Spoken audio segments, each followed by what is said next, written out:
Hey guys, Steffen here. I just came off a really cool call with one of our customers, Jonas, who's a VP digital marketing, and he told me how he's using Dreamdata for two things at the moment.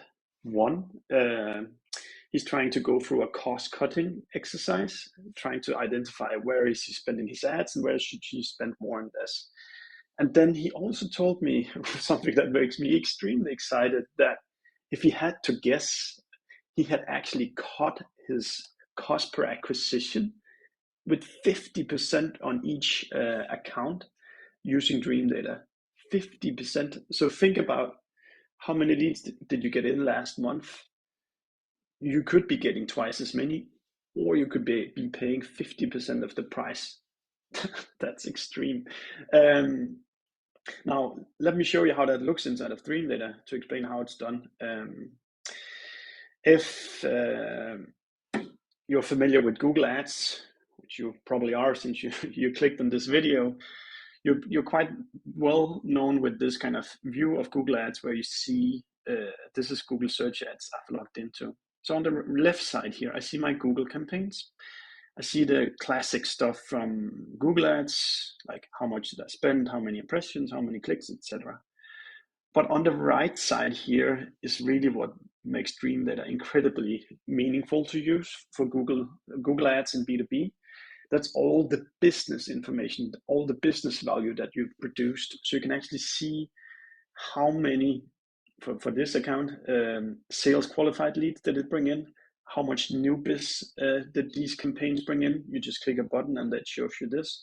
So what we're doing here is essentially we're joining the Google Ads data, the activity and the cost together with the revenue component, which it sits in the CRM system. And that's very effective, both for when you want to cut costs, but also when you want to scale stuff.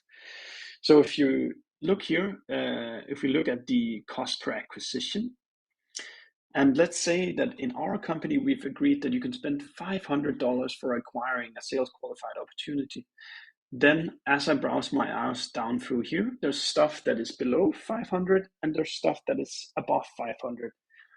Essentially, because we've agreed that 500 is what we're willing to pay for a new sales qualified lead, then everything that is below 500, I should actually quickly jump over here to the impression share and see here we paid 280 for 15 sales qualified opportunities, and we're still only buying 33% of all the traffic available there. So there's a massive opportunity there to go in and spend more money on Google Ads, and you can expect to actually be profiting from it because you can see 600 people produced 15 sales qualified opportunities. So now that was the growth scenario. If I'm looking to find out where can I quickly cut my cost, I can sort the table by cost, see where I've spent the most money, and it's actually not looking good. Here the cost per acquisition is 2,500, and as you know, we just talked about that we should only be paying around 500 per lead.